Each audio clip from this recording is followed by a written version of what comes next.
Okay sorry actually ಅದು ಹಿಂದಿನ video stop ಆಗ್ತದೆ ಆಟೋಮೆಟಿಕ್ಲಿ ಕ್ಯಾಮ್ರಾಕ್ಕೆ ಏನು ತಡೆ ಆಗಿತ್ತು ಗೊತ್ತಿಲ್ಲ ನಂಗೆ. ಯಾವುದಂದ್ರೆ ಅದು ನಾವು ಡಿಸ್ಕಸ್ ಮಾಡಾಕ್ತಿದ್ವಿ ಕ್ವಶನ್ ನಂಬರ್ 12 ಬಗ್ಗೆ. ಅಂದ್ರೆ when the number of nucleons in nuclei increase the binding energy per nucleon, ಅದು ಗ್ರಾಫ್ ಹಾಕಿ ನಾ ಎಕ್ಸ್ಪ್ಲೈನ್ ಮಾಡಾಗ್ತದೆ. ಅದರೊಳಗೆ ಆನ್ಸರ್ ಏನು? Option D, first increases and then decreases with mass number. Increase in mass number.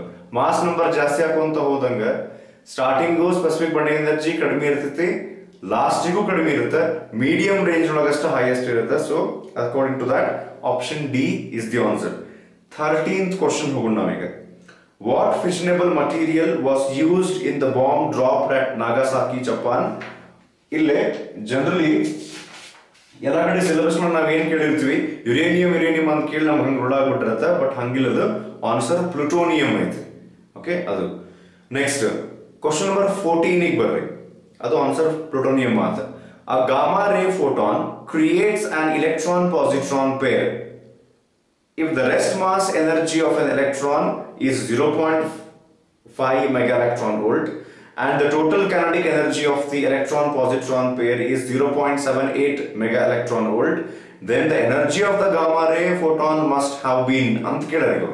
ಅವ್ರೇನ್ ಹೇಳ್ತಾರ, ಒಂದು ಗಾಮಾ ರೇ ಫೋಟಾನ್ ಐತಿ, ಈ ಗಾಮಾ ರೇ ಫೋಟಾನ್ ಇಂದ ಒಂದು ಎಲೆಕ್ಟ್ರಾನ್ ಒಂದು ಪಾಸಿಟ್ರಾನ್ ತಯಾರಾಗಿದೆ ಅಂತ. ಓಕೆ, ಇದು ತಯಾರಾಗ್ಬೇಕಂದ್ರೆ ಗಾಮಾ ರೇ ಫೋಟಾನ್ ಕಡೆ ಏನ್ ಇರ್ತೈತ್ರಿ?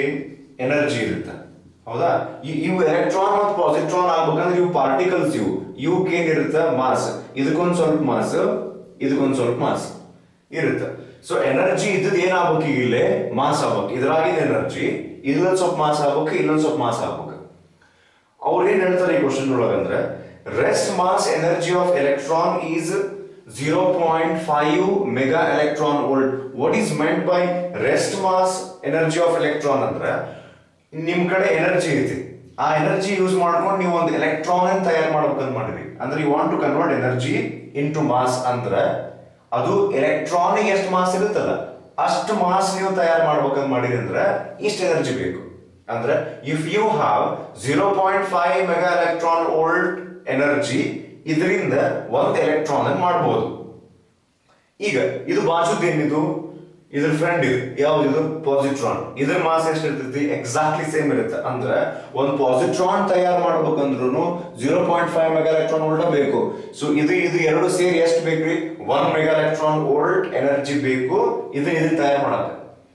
ಆಮೇಲೆ ಅವ್ರು ಏನ್ ಹೇಳ್ತಾರ, ಇವು ಎರಡದು ಕೈನೆಟಿಕ್ ಎನರ್ಜಿ ಸೇರಿ ಯಾವೆರಡು ಅಂದ್ರೆ ಇವು ಗಾಮಾ ರೇ ಇತ್ತು, ಎನರ್ಜಿ ಇತ್ತು, ಅದು ಮಾಸ್ ಕನ್ವರ್ಟ್ ಆದ. ಮಾಸ್ ಕನ್ವರ್ಟ್ ಆದ್ಮೇಲೆ ಇವಕ್ ಸ್ವಲ್ಪ ಇದಿತ್ತಂತ, ಇವೆರಡಕ್ಕೆ ಸೇರಿ ಒಂದು ಸ್ವಲ್ಪ ಕೈನೆಟಿಕ್ ಎನರ್ಜಿ ಐತಂತ. ಎಷ್ಟು ಕೊಟ್ಟಾರ್ರಿ? 0.78 ಮೆಗಾ ಎಲೆಕ್ಟ್ರಾನ್ ವೋಲ್ಟ್ ನಷ್ಟು ಕೈನೆಟಿಕ್ ಎನರ್ಜಿ ಐತಿ. ಅವ್ರೇನ್ ಕೇಳಾಕತ್ತಾರ, ಹಂಗಂದ್ರೆ ಈ ಎಲೆಕ್ಟ್ರಾನ್ ಪಾಸಿಟ್ರಾನ್ ತಯಾರು ಮಾಡಿದಂತ ಗಾಮಾ ರೇ ಫೋಟಾನ್ ಅಂತೂ ಎನರ್ಜಿ ಎಷ್ಟಿತ್ತು ಅಂತ. ಎಷ್ಟಿತ್ತು? ಈಗ ನೋಡ್ರಿ, ಇದು ಹೋಗ್ಬಿಟ್ಟೈತಿ. ಈಗ ಯಾವ್ದು? ಗಾಮಾ ರೇ ಹೋಗ್ಬಿಟ್ಟೈತಿ ಕಂಪ್ಲೀಟ್ಲಿ. ಅದು ಏನಾಗೈತಿ? It has spent its entire energy, ಪೂರ್ತಿ ಎನರ್ಜಿ ಖರ್ಚು ಮಾಡಿ ಒಂದು ಎಲೆಕ್ಟ್ರಾನ್ ತಯಾರು ಮಾಡೈತಿ, ಒಂದು ಪಾಸಿಟ್ರಾನ್ ತಯಾರು ಮಾಡೈತಿ, ಪ್ಲಸ್ ಇವೆರಡಕ್ಕೂ ಒಂದು ಸ್ವಲ್ಪ ಫ್ರೀ ಆಗಿ ಕೈನೆಟಿಕ್ ಎನರ್ಜಿ ಕೊಡೈತಿ ಮತ್ತದು. ಅಂದ್ರೆ ಇದನ್ನ ತಯಾರು ಮಾಡ್ಬೇಕಂದ್ರೆ ಇಷ್ಟು ಎನರ್ಜಿ ಬೇಕು, ಇದನ್ನ ತಯಾರು ಮಾಡ್ಬೇಕಂದ್ರೆ ಇಷ್ಟು ಎನರ್ಜಿ ಬೇಕು, ಇವೆರಡು ಆಡ್ ಮಾಡ್ರಿ 1 ಮೆಗಾ ಎಲೆಕ್ಟ್ರಾನ್ ವೋಲ್ಟ್ ಬೇಕು ಇದನ್ನ ತಯಾರು ಮಾಡಕನ, ಪ್ಲಸ್ ಕೈನೆಟಿಕ್ ಎನರ್ಜಿ 0.78. ಅಂದ್ರೆ ಟೋಟಲಿ ಈ gamma ray 1.78 mega electron volt ಇತ್ತು ಅಂದ್ರೆ it can spend 1 mega electron volt to produce the electron positron pair. ಉಳಿದ ಕೈನೆಟಿಕ್ ಎನರ್ಜಿ ಆಗ್ತದೆ 0.78 ಮೆಗಾ ಎಲೆಕ್ಟ್ರಾನ್ ವೋಲ್ಟ್. ಸೊ ಇದರ ಪ್ರಕಾರ option B is the answer. ಯಾವುದಕ್ಕೆ? Question number 14ಗೆ. So ಇದು clear ಆಗಿದೆ ಅಂತ ಅನ್ಕೊಂಡಿನಿ. ಡೌಟ್ ಇತ್ತು ಅಂದ್ರೆ ಬೇಕಾದ್ರೆ ಪಾಸ್ ಮಾಡಿ ವಿಡಿಯೋ ಒಂದ್ಸರ್ತಿ ನೋಡ್ಕೋರಿ ಏನಾಯ್ತು ಅಂತ ಹೇಳಿ. ನೆಕ್ಸ್ಟ್ ನಾವೀಗ ಕ್ವಶನ್ ನಂಬರ್ 15 ಕಡೆ ಹೋಗೋಣ. ಇನ್ನೊಂದು ಸ್ವಲ್ಪ ಬಾಕಿ ಉಳಿಸಿ ನಾವು 7, 8, 9 ಮೇ ಬಿ ಅಲ್ಲಿ ವಾಪಸ್ ಬರೋಣ ಅಂತ. ಹೌದು, 7, 8, 9. Next question number 15. Boron rods are used in nuclear reactors because ಅಂತ ಕೇಳ್ತಾರೆ. ಅದಕ್ಕೆ option A correct. Nuclear reactor ಬಗ್ಗೆ ನೀವು ಓದ್ಕೊಂಡಿದ್ರಿ ಅಂದ್ರೆ fact based. Boron can absorb neutrons. ಅಂದ್ರೆ ನ್ಯೂಕ್ಲಿಯರ್ ರಿಯಾಕ್ಟರ್ ಇದ್ದು ಈಗ ನಾವು ಕಲ್ತೀವಿ ನೋಡ್ರಿ, controlled chain reaction, uncontrolled chain reaction, rate of reaction in control ಮಾಡಕ್ boron rods use ಮಾಡ್ತಾರೆ. Okay, next question number 16, which of the following process will result into fission reaction? Fission reaction ಆಗ್ಬೇಕಂದ್ರೆ ಇವೆರಡರೊಳಗೆ ಯಾವ್ದು ಆಗ್ಬೇಕು ಅಂತ ಕೇಳಿದ್ರೆ ವೆರಿ ಈಸಿ ಕ್ವಶನ್ ಐತಿ, ಗೊತ್ತಾಗ್ತೈತಿ. Option A uranium 92 to 35 ಇರಬೇಕು. ಅದಕ್ಕೆ sorry, option A ಅಲ್ಲ, option B ಅದು uranium 92 to 35 is bombarded with thermal neutrons. First option ನಾಗ ಅವರು ಹೇಳ್ತಾರೆ fast moving neutrons ಕ್ಯಾಪ್ಚರ್ ಮಾಡಕ್ ಬರಂಗಿಲ್ಲ, slow moving neutrons ಅಂತ ಹೇಳ್ತಾರೆ ಆಪ್ಷನ್ ಸಿ ಒಳಗೆ, ಅದು ಕ್ಯಾಪ್ಚರ್ ಮಾಡಕ್ ಬರಂಗಿಲ್ಲ, thermal neutrons ಇದಷ್ಟು ಕ್ಯಾಪ್ಚರ್ ಮಾಡಕ್ ಬರ್ತೈತಿ. Okay, that is question number 16. Question number 17 actually repeat ಆಗೈತಿ, which is the first question actually. Highest binding energy ಯಾರಿಗಿರುತ್ತೆ, ಯಾವ ಎಲಿಮೆಂಟ್ ಇರುತ್ತೆ? Answer is iron, option B. Okay, ಅದಾದ question number 18 ಗೆ ಹೋಗೋಣ ಈಗ. As compared to carbon 12 atom, carbon 14 atom has ಅಂತ ಕೇಳ್ತಾರೆ, ಏನು ಡಿಫರೆನ್ಸ್ ಅಂತ ಹೇಳಿ. ಈಗ ಎರಡು ಕಡೆ ಕಾರ್ಬನ್ ಅಂದ್ರೆ ಅಟಾಮಿಕ್ ನಂಬರ್ ಅಂತೂ ಸೇಮ್, ಅಂದ್ರೆ ಎರಡು ಕಡೆ ಪ್ರೋಟಾನ್ಗಳ ಸಂಖ್ಯೆ ಸೇಮ್ ಇರ್ತೈತಿ. ಪ್ರೋಟಾನ್ ಏನ್ ಚೇಂಜ್ ಆಗ್ತೈತಿ? ನ್ಯೂಟ್ರಾನ್ ಅಷ್ಟೇ. ಆಮೇಲೆ ಅಟಾಮಿಕ್ ನಂಬರ್ ಚೇಂಜ್ ಆಗಿಲ್ಲ ಅಂತಂದ್ರೆ ನಂಬರ್ ಆಫ್ ಪ್ರೋಟಾನ್ ಸೇಮ್ ಇರುತ್ತೆ, ನಂಬರ್ ಆಫ್ ಇಲೆಕ್ಟ್ರಾನ್ಸ್ ಸೇಮ್ ಇರುತ್ತೆ. ಬಿಕಾಸ್ ಆಪ್ಷನ್ಸ್ ನೊಳಗೆ ಅವರು ಇಲೆಕ್ಟ್ರಾನ್ ಬಗ್ಗೆ ಡಿಸ್ಕಸ್ ಮಾಡ್ಯಾರ. ಸೊ ಇದ್ರ ಪ್ರಕಾರ ನೀವು ನೋಡ್ಕೊಂತ ಹೋದ್ರಲ್ಲೇ ಫಸ್ಟ್ ಆಪ್ಷನ್ ಹೇಳಿದೈತಿ 2 ಎಕ್ಸ್ಟ್ರಾ ಪ್ರೋಟಾನ್ಸ್ ಇರ್ತಾವ, that is not possible. Atomic number same ಇರುತ್ತೆ ಕಾರ್ಬನ್ ಅಂತಂದ್ರೆ. ಸೊ ಈಗ ನೀವು ವಿಚಾರ ಮಾಡ್ಕೊಂತ ಹೋದ್ರೆ ಗೊತ್ತಾಗ್ತದ್ರಿ, option C correct.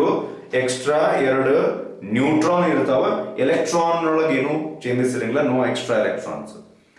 And for our bad luck question number 19 ಮತ್ತೆ ಇದು ರಿಪೀಟ್ ಆಗೈತಿ, ನಾನು ಲಕ್ಷ ಕೊಡ್ಬೇಕಾಗೈತಿ, ಅವಾಗನ ಇದನ್ನ ಫ್ರೇಮ್ ಮಾಡ್ಬೇಕಾರೆ sorry for that. question number 19 ಮತ್ತೆ ರಿಪೀಟ್ ಆಗೈತಿ. as mass number ಇದ್ರಾಗ ಸೆಕೆಂಡ್ ಕ್ವಶನ್ ಅದು, as mass number A increases, which of the following quantities related to a nucleus do not change ಅಂತ ಕೇಳಿದ್ರೆ ಮತ್ತೆ ಆನ್ಸರ್ ಡೆನ್ಸಿಟಿ ಚೇಂಜ್ ಆಗಂಗಿಲ್ಲ. Okay, so ಈ question number 20 ಅಂತ ನಾನು ವಾಪಸ್ ಬರ್ತೀನಿ.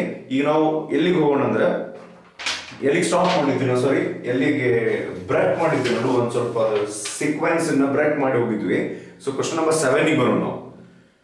ಕ್ವಶನ್ ನಂಬರ್ 7 ಹೆಂಗೆ ಐತಿ ನೋಡ್ರಿ, ಸ್ವಲ್ಪ ಇವು ಕಾಂಪ್ಲಿಕೇಟೆಡ್ ಅದಾವ. 7, 8, 9 ಅಂತ ಬರೀ ಕಾಂಪ್ಲಿಕೇಟೆಡ್ ಅಲ್ಲ. ಮತ್ತೆ a radioactive nucleus of mass m emits a photon of frequency nu. ಒಂದು ರೇಡಿಯೋ ಆಕ್ಟಿವ್ ನ್ಯೂಕ್ಲಿಯಸ್ ಐತಂತೆ. ಓಕೆ, ಆ ನ್ಯೂಕ್ಲಿಯಸ್ ಏನ್ ಎಮಿಟ್ ಮಾಡತೈತಿ? ಒಂದು ಫೋಟಾನ್ ಎಮಿಟ್ ಮಾಡುತ್ತೆ. ಆ ಫೋಟಾನ್ ಅದ್ರ ಫ್ರೀಕ್ವೆನ್ಸಿ ನ್ಯೂ. ಆ ಫೋಟಾನ್ ಎಮಿಟ್ ಮಾಡಿ ನ್ಯೂಕ್ಲಿಯಸ್ ರಿಕಾಯಿಲ್ ಆಗುತ್ತಂತ. ರಿಕಾಯಿಲ್ ಅಂತಂದ್ರೆ ಅಕಸ್ಮಾತ್ ನಿಮ್ಗೆ ನೆನಪಿದ್ರೆ ಇದನ್ನ ಡಿಸ್ಕಸ್ ಮಾಡಿದ್ರು ನಾವು ಸ್ವಲ್ಪ ಹಂಗ, ರಿಕಾಯಿಲಿಂಗ್ ಆಫ್ ಗನ್ ಅಂತ ಹೇಳಿ. ಸೊ ಗನ್ ನೊಳಗೆ ನೀವು ಬುಲೆಟ್ ಹಾಕಿ ಫೈರ್ ಮಾಡಿದ್ರಿ ಅಂದ್ರೆ ಬುಲೆಟ್ ಮುಂದೆ ಹೋಗ್ತೈತಿ, ಅದರ ಟೈಮ್ ನೊಳಗೆ ಗನ್ ಹಿಂದ್ ಬರುತ್ತೆ.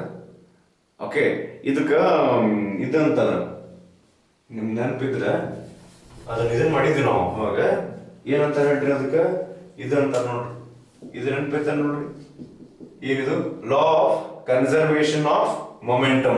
According to this, with what momentum the bullet is fired or the bullet moves, with the same momentum the gun recoils ಅಂತ ಹೇಳ್ತಾರೆ. ಇಲ್ಲೇನು ಹಂಗ ಆಗೈತಿ. ಏನಂತ, ಒಂದು ನ್ಯೂಕ್ಲಿಯಸ್ ಐತಿ, ಆ ನ್ಯೂಕ್ಲಿಯಸ್ ನಾಗಿಂದ ಒಂದು ಫೋಟಾನ್ ಹೊರಗೆ ಹೋತಂದ್ರೆ we can compare this photon with bullet and we can compare this nucleus with gun. ಅವಾಗ ಈ ನ್ಯೂಕ್ಲಿಯಸ್ ಹಿಂಗ ಒಂದು ಪರ್ಟಿಕ್ಯುಲರ್ ವೆಲಾಸಿಟಿ ಇಂದ ರಿಕಾಯಿಲ್ ಆಗುತ್ತಂತ, ಹಿಂದ್ ಬರ್ತೈತಿ. ಆ ಹಿಂದ್ ಬಂದಿದ್ದು ವೆಲಾಸಿಟಿ ಕೇಳಿಲ್ಲ ಅವರು, ಏನ್ ಕೇಳಾರ? ಕೈನೆಟಿಕ್ ಎನರ್ಜಿ ಕೇಳಾರ್ರಿ. ಅದ್ರದ್ದು recoil energy of the nucleus ಅಂತ ಕೇಳಾರ. ಈಗ ನಮ್ಗೆ ಇದ್ರ ಬಗ್ಗೆ ಏನ್ ಗೊತ್ತು? From the example of gun and bullet we know that with what momentum bullet moves forward, with the same momentum gun moves backwards, it recoils backwards. ಈಗ ನಾವೇನ್ ಮಾಡೋಣ, ಇದು ಫೋಟಾನ್ ಯಾವ ಮೊಮೆಂಟಮ್ ನಿಂದ, ಇದನ್ನ ಯೂಸ್ ಮಾಡ್ಕೊಂತೀನಿ ನಾನು ಹೆಂಗಂತ ಹೇಳಿ ಗೊತ್ತಾಗ್ತೈತಿ. ಯಾವ ಮೊಮೆಂಟಮ್ ನಿಂದ ಫೋಟಾನ್ ಮುಂದೆ ಹೋಗ್ತೈತಿ ಅಷ್ಟ ಮೊಮೆಂಟಮ್ ನಿಂದ ನ್ಯೂಕ್ಲಿಯಸ್ ಹಿಂದೆ ಹೋಗುತ್ತೆ. ಆಕ್ಚುಲಿ ಕ್ವಶನ್ ಅವ್ರ ಮೊಮೆಂಟಮ್ ಕೇಳಿಲ್ಲ ನಮ್ಗೆ, ಏನ್ ಕೇಳ? ಎನರ್ಜಿ ಕೇಳಾರ, ಅಲ್ಲಿ ಬರೋಣ ಅಂತ. ಕೈನೆಟಿಕ್ ಎನರ್ಜಿ ಕೇಳಾರ, ಇಂಡೈರೆಕ್ಟ್ಲಿ ಅಲ್ಲಿ ಬರೋಣ ಅಂತ. ಯಾವ ಮೊಮೆಂಟಮ್ಲೆ ಫೋಟಾನ್ ಮುಂದೆ ಹೋಗ್ತೈತಿ ಅಷ್ಟ ಮೊಮೆಂಟಮ್ಲೆ ನ್ಯೂಕ್ಲಿಯಸ್ ಹಿಂದೆ ಬರ್ತೈತಿ. ಸೊ ಹಂಗಾರ ಯಾವ ಮೊಮೆಂಟಮ್ ಇಂದ ಫೋಟಾನ್ ಮುಂದೆ ಹೋಗ್ತೈತಿ ಇದಕ್ಕೊಂದು ಫಾರ್ಮುಲಾ ಐತಿ.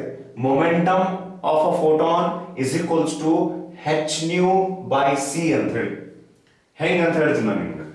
ನೀವು ಇದು ಐನ್ಸ್ಟೀನ್ ಒಂದು formula E is equals to m c square use ಮಾಡಿದ್ರಿ ಅಂದ್ರೆ ಈ ಸೈಡ್ ನಾ ಏನ್ ಮಾಡಿದೀನಿ ಅಂದ್ರೆ ಇದು ಎನರ್ಜಿಗೆ ಇನ್ನೊಂದು ಫಾರ್ಮುಲಾ ಐತ್ರಿ.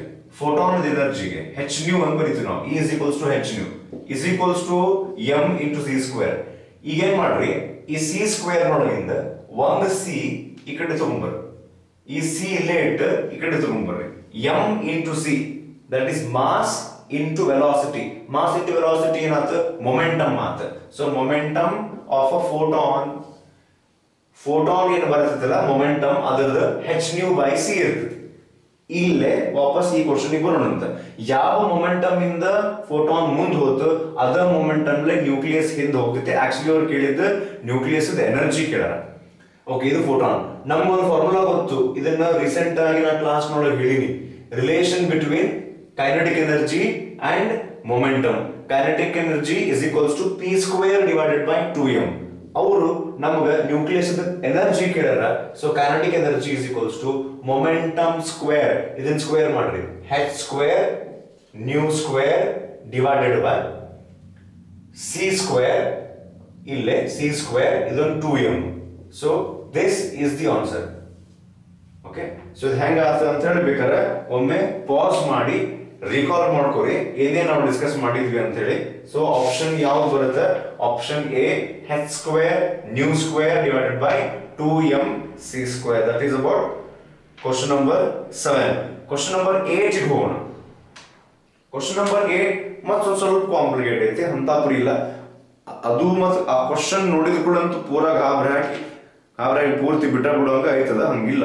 ಆಕ್ಚುಲಿ ಈಸಿ ಐತಿ, ನೋಡಕ್ ಹಂಗ ಅನ್ಸುತ್ತೆ. The half life of a radioactive isotope X ಅನ್ನುವಂಥದ್ದು ಒಂದು substance.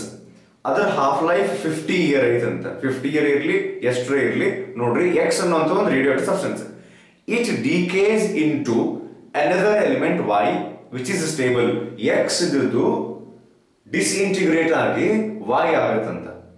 The two elements x and y were found to be in the ratio of 1:15 in a sample of a given rock. The age of the rock was estimated to be ಅಂತ ಕೇಳ.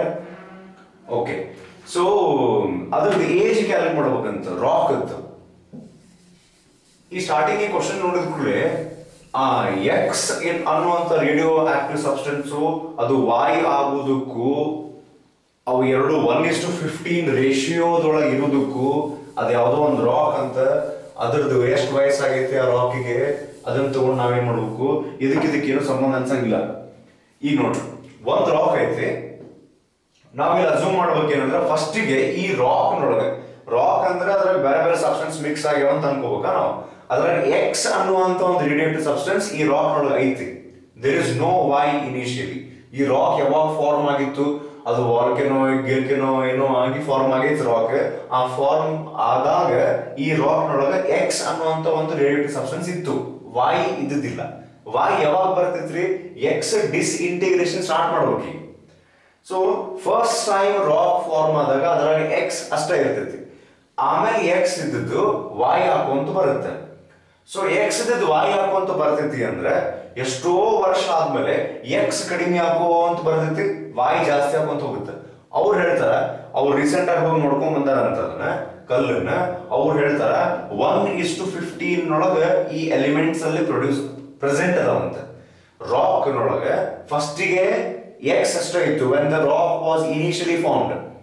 Then that X radioactive substance is getting converted into Y, and after a long time the ratio is 1:15. When the ratio is 1:15, then what is age of the rock ಅಂತ ಕೇಳಾರ. ಈ question solve ಮಾಡಕ್ಕೆ ಎರಡು ways ಅದಾವ. ಒಂದು ನಾನು ನಿಮ್ಗೆ ಹೇಳಿದ್ದೆ class ನೊಳಗ, time is equals to time ಕೇಳಿದ್ರೆ ಇವ್ರು ಏಜ್ ಕೇಳಿಲ್ಲ. Time is equals to 2.303 divided by lambda log n naught to the n naught divided by n to the base 10 ಅಂತ ಮಾಡ್ತೀವಿ ನಾವು. ಇಲ್ಲಿ ಮತ್ತೆ ಲಾಂಬ್ಡಾ ತೆಗೆದಾಗ ನಾವು ಇದನ್ನ ಯೂಸ್ ಮಾಡಬೇಕು. Half life is equals to 0.693 by lambda. ಹೀಗೆ ಮಾಡ್ಕೊಂತ ಹೋದ್ರು ಟೈಮ್ ಕ್ಯಾಲ್ಕುಲೇಟ್ ಮಾಡಬಹುದು. ಅದರಲ್ಲಿ n ನಾಟ್ ವ್ಯಾಲ್ಯೂ ಹಾಕಿ ಇಲ್ಲಿ ಹೆಂಗಂದ್ರೆ ಈಗ ನೋಡ್ರಿ ಇನಿಷಿಯಲಿ ಎಕ್ಸ್ ಪ್ರೆಸೆಂಟ್ ಇತ್ತು ಅಂಡ್ ವೈ ಪ್ರೆಸೆಂಟ್ ಇತ್ತು. ಎಕ್ಸ್ ಪ್ರೆಸೆಂಟ್ ಇತ್ತು. ಸೊ ಇನಿಷಿಯಲಿ ಎಕ್ಸ್ ಪ್ರೆಸೆಂಟ್ ಇತ್ತಲ್ಲ, ನಾವು ಏನ್ ಮಾಡೋಣ, ಎಕ್ಸ್ ಬಗ್ಗೆ ಅಷ್ಟೇ ವಿಚಾರ ಮಾಡೋಣ ಅಂತ್ರಿ. ಫಸ್ಟಿಗೆ ಎಕ್ಸ್ ಅಷ್ಟ ಪ್ರೆಸೆಂಟ್ ಇತ್ತಲ್ಲ, so total number of nuclei of X initially present n naught. After some age of the rock ಎಷ್ಟು ಎಕ್ಸ್ ಉಳಿದವ, ಫಾರ್ಗೆಟ್ ಅಬೌಟ್ ವೈ ನಾವು ಬಿಟ್ರೆ ಬಿಡೋಣ ಅಂತ ಹಿಂಗ್ ನಾವು ಮಾಡಿದ್ರೆ ಮತ್ತೆ ಎಕ್ಸ್ ಗತಿ ಕಾಣ್ತೈತಿ. ಎಕ್ಸ್ ಅಲ್ಲಿದು ವೈ ಬಿಟ್ಬಿಡ್ರಿ, ವೈ ಬ್ಯಾಡ್ ನಮ್ಗೆ, ಎಕ್ಸ್ ತಗೋರಿ. ಎಕ್ಸ್ ಇನಿಷಿಯಲಿ ಎಷ್ಟಿತ್ತು n ನಾಟ್, ಈಗ ಎಷ್ಟೈತಿ n. ಅಂದ್ರ ಯಾವ ರೇಷಿಯೋ ಒಳಗೆ ಐತ್ರಿ ಈಗ ಇದು 1:15. ನೀವು 1:15 ಅನ್ನ ಈಗ ಎರಡು ಆಡ್ ಮಾಡ್ರಿ, 1 + 15 ಎಷ್ಟಾಯ್ತು ಎರಡು ಸೇರಿ 16. ಸೊ ಟೋಟಲಿ 16 ಪಾರ್ಟ್ಸ್ ನೊಳಗೆ 1 ಪಾರ್ಟ್ ಅಷ್ಟು ಎಕ್ಸ್ ಈಗ ಉಳಿದೈತಿ. ಫಸ್ಟಿಗೆ ಟೋಟಲಿ ಎಕ್ಸ್ ಅಷ್ಟ ಇತ್ತು, ಈಗ 16 ಪಾರ್ಟ್ ನೊಳಗೆ 1 ಪಾರ್ಟ್ ಅಷ್ಟ ಎಕ್ಸ್ ಉಳಿದೈತಿ. ಅಂದ್ರೆ ನಾ ಹೆಂಗ್ ಬರಿಬಹುದು ಗೊತ್ತ, ಸ್ವಲ್ಪ ನೀವು ಇಲ್ಲಿ ವಿಚಾರ ಮಾಡಿದ್ರೆ ನಿಮ್ಗೆ ಗೊತ್ತಾಗ್ತೈತಿ. ಇಲ್ಲಿ ಬರೀತಿ ನೋಡ್ರಿ ಮೇಲೆ n. What is n? n is the number of nuclei of x remaining now. Now can I write n is equals to n naught divided by 16? ಯಾಕಂದ್ರೆ ಫಸ್ಟಿಗೆ ಎಂಟೈರ್ ರಾಕ್ ನೊಳಗೆ x ಅಷ್ಟ ಇತ್ತು, ಈಗ ಈ ರಾಕ್ ನೊಳಗೆ 16 ಪಾರ್ಟ್ಸ್ ಅದಾವ. ಆ 16 ಪಾರ್ಟ್ ನ 1 ಪಾರ್ಟ್ ಅಷ್ಟ x, 15 ಪಾರ್ಟ್ಸ್ y ಆಗೈತಿ. ಅದಕ್ಕೆ ನಾ ಏನ್ ಬರೀತೀನಿ, ಮೊದಲು ಎಷ್ಟು x ಇತ್ತು ಅದರಾಗ 16 ಪಾರ್ಟ್ ಮಾಡಿದ್ರೆ ಅಷ್ಟಷ್ಟ x ಈಗ ಉಳಿದೈತಿ. ಅಂದ್ರೆ we know that n is equals to n naught by 16. ಅಂದ್ರೆ ನಾವಿಲ್ಲಿ ಬರೀಬಹುದು. ಈಗ n ಜಗದಾಗ n naught by 16 hockey n naught cancel ಮಾಡಿ 16 ಮ್ಯಾಲ್ ತಗೊಂಡ್ಬಂದು 16 ಅನ್ನ 2⁴ ಬರೋದು. ಲಾಗ್ ಯೂಸ್ ಮಾಡ್ಬೇಕಾದ್ರೆ ಆ 4 ಈ ಕಡೆ ಬರುತ್ತೆ, ಆಮೇಲೆ ಲಾಗ್ 2 ವ್ಯಾಲ್ಯೂ ಹಚ್ಚಿ ಹಿಂಗ್ ಮಾಡಿ ಸಾಲ್ವ್ ಮಾಡಬಹುದು. ಆದ್ರೆ ಇದು ಕಾಂಪ್ಲಿಕೇಟ್ ಆಗ್ತೈತಿ. There is one more way to solve this. Simple way ಐತಿ. ಏನಂದ್ರೆ ಇದನ್ನ ನಿಮ್ ಕ್ಲಾಸ್ ನಾಗ ಹೇಳಿದ್ದೆ, ಎಷ್ಟೋ ಹಾಫ್ ಲೈಫ್ಸ್ ಆಗಿವೆ ಅಂತ ತಿಳ್ಕೊರಿ. ಈಗ ಒಂದ್ ಹಾಫ್ ಲೈಫ್ ಆದಾಗ ಎಷ್ಟು ನ್ಯೂಕ್ಲಿಯೈ ಸ್ಟಾರ್ಟಿಂಗ್ ಇರ್ತಾವ ಅದ್ರ ಹಾಫ್ ಆಗ್ತೈತಿ. ಎರಡು ಹಾಫ್ ಲೈಫ್ ಆದ್ರೆ ಇನ್ನೊಂದ್ ಸರ್ತಿ by 2 ಆಗುತ್ತೆ, ಟೋಟಲಿ ಡಿವೈಡ್ by 4 ಆಗ್ತೈತಿ. ಹಿಂಗ 3 ಹಾಫ್ ಲೈಫ್ಸ್ ಆದ್ರೆ ನಾವು ಬರೀತೀವಿ n is equals to n naught by 2⁵. ಎರಡು ಹಾಫ್ ಲೈಫ್ ಆದ್ರೆ 2⁵2. n ಹಾಫ್ ಲೈಫ್ಸ್ ಆದ್ರೆ 2⁴n. ಅವರು ಈ ಕ್ವಶನ್ ಹಾಫ್ ಲೈಫ್ ಬಗ್ಗೆ ಮೆಜರ್ ಮಾಡ್ಯಾರಂದ್ರೆ ನಾವು ಸಮ್ವೇರ್ ಈ ಫಾರ್ಮುಲಾ ಯೂಸ್ ಮಾಡಬಹುದು ಅಂತ. ಇದು ಫಾರ್ಮುಲಾ ಯೂಸ್ ಮಾಡಿದ್ರೆ ಗೊತ್ತಾಗುತ್ತೆ ನಾವು ಆಕ್ಚುಲಿ ಏನ್ ಮಾಡಾಕತ್ತೀವಿ ಅಂತ. ಈಗ ನೋಡ್ರಿ ನಾ ಏನ್ ಮಾಡ್ತೀನಿ, n naught ಈ ಕಡೆ ತಗೊಂಡ್ಬಿಡ್ತೀನಿ. ಸೊ ಏನಾಗುತ್ತೆ, n divided by n naught is equals to 1 divided by 2 raise to n ಐತಲ್ಲ, ನಾ ಹಿಂಗ್ ಬರೀತೀನಿ 1/2 ಹೋಲ್ ರೇಸ್ ಟು n ಅಂತ ಬರೀಬಹುದಿಲ್ಲ. ಬಿಕಾಸ್ 1⁵ ಸುಡಗಾಡ್ ಇಸ್ ವಾಪಸ್ 1 ಓನ್ಲಿ. ಸೊ ಅದಕ್ಕೆ n divided by n naught is equals to 1/2 raise to n. ಈಗ ನಮ್ಗೆ ಗೊತ್ತಾಗೈತೆ. Therefore ನೋಡ್ರಿ ಇಲ್ಲಿ ಗೊತ್ತಾಗೈತೆ n naught by 16. n ಅಂದ್ರೆ n naught by 16. n naught divided by ಅಂದ್ರೆ n ಜಗದಾಗ ಬರ ಆಗುತ್ತೆ n naught by 16 into n naught is equals to 1/2 n. where n ಅಂದ್ರೆ ಏನು ಗೊತ್ತಾ ನಿಮಗೆ ಇದರೊಳಗೆ ಇದು ಸ್ವಲ್ಪ ನಿರ್ಲಕ್ಷ್ಯ ಕೊಟ್ರೆ ಈ ಕಡೆ ನೋಡ್ರಿ, n ಅಂದ್ರೆ ಏನು, ನಂಬರ್ ಆಫ್ ಹಾಫ್ ಲೈಫ್ಸ್ ಇದು. ಸೊ n naught ಕ್ಯಾನ್ಸಲ್ ಆತ, ಏನು ಉಳಿತು ಹೇಳ್ರಿ, 1/16 is 1/2 whole raised to n. ನಾವು ಏನ್ ಬರೀಬಹುದು ಗೊತ್ತು ನಿಮಗೆ, 1/16 ಹಿಂಗ್ ಬರೀಬಹುದ್ರಿ, 1/2 whole raised to 4, because 1⁴ is 1 again, 2⁴ is 16.